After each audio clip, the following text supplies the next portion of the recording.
Hey guys, it's Penny and Paige, some of your health coaches here at American Health and Wellness. And today we're going to be keeping it real, talking about the coronavirus and this time of uncertainty that we're in. So Penny, how are we going to keep it real? Well, one is not this way. Keeping it real. Yeah, Paige We're and I are way too close right now. The CDC has recommended that you be at least 6 feet from people. So Paige, have a seat. We're tapping out.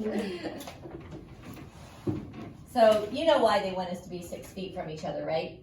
Why don't you tell me? I need a refresher. Well, it's because the virus is in the air, it's airborne, and they're like droplets, and they enter through the nose and the mouth, which goes into the upper respiratory. So when you're closer than 6 feet, you have more chance of exposure.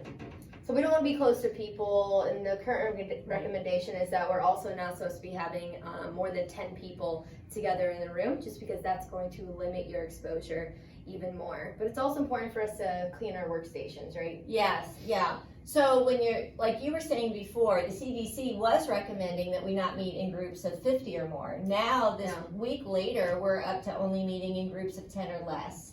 So we want to be keeping our distance in that way as well. And then, like you were saying about our workstation, some of us are working remotely, which is the preference, and that is the recommendation from the CDC, is to work remotely. But some of us have mandatory work that we have to go to. So how are you keeping your workspace clean? So I'm disinfecting everything. I'm disinfecting my keyboard, my monitors, my mouse, but really, honestly, anything that I touch. So when I'm getting in and out of my car, I'm cleaning, the steering wheel.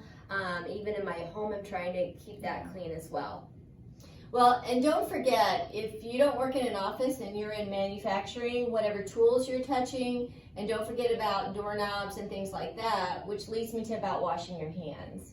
Yes, washing our hands. So it's currently recommended we wash our hands for 20 seconds. So maybe that's, you sing happy birthday to yourself twice. Remember that really it's the scrubbing there that's going to help kill those germs. But not only do we want to wash our hands, we also want to clean our phones, right? Yeah, your phones are very like bacteria traps. Oh my gosh, they have so many germs. Actually, your phone is going to be the item in your household that has the most germs. It's got even more than your toilet does. Yeah. So you want to be disinfecting your phone, you want to disinfect your surfaces, and disinfect them frequently, because the coronavirus can live upon surfaces for, the CDC was saying 72 hours or longer. So you want to make sure, like what I do is when I go into my workspace in the morning, I disinfect. When I leave my workspace, I disinfect. And the same with my car, like you were saying. So frequent disinfecting, washing hands, and don't touch, this is really hard, I know, but not touching your eyes or your nose or your mouth, trying to keep your hands away, because if you do touch a surface and then you touch your face, the chances of becoming infected are higher. Yeah, that's really true. Great point, Penny. Yeah. And I'm almost thinking that, us being 6 feet apart feels a little awkward. How do we navigate that through our social interactions? No, you're really right. I mean, we do need people, and we are being told social distance, but that's not social isolation, right? So we need to be really sensitive to not isolate ourselves from social connection. And we can stay connected through FaceTime. We can also have our family over. We're having a game night Friday night with my kids, my adult kids, and also doing puzzles, working on a craft, cooking at home. Can you imagine a health coach saying that? Cooking more meals at home. But ways to stay still connected socially without having to be together physically is still possible. Yeah.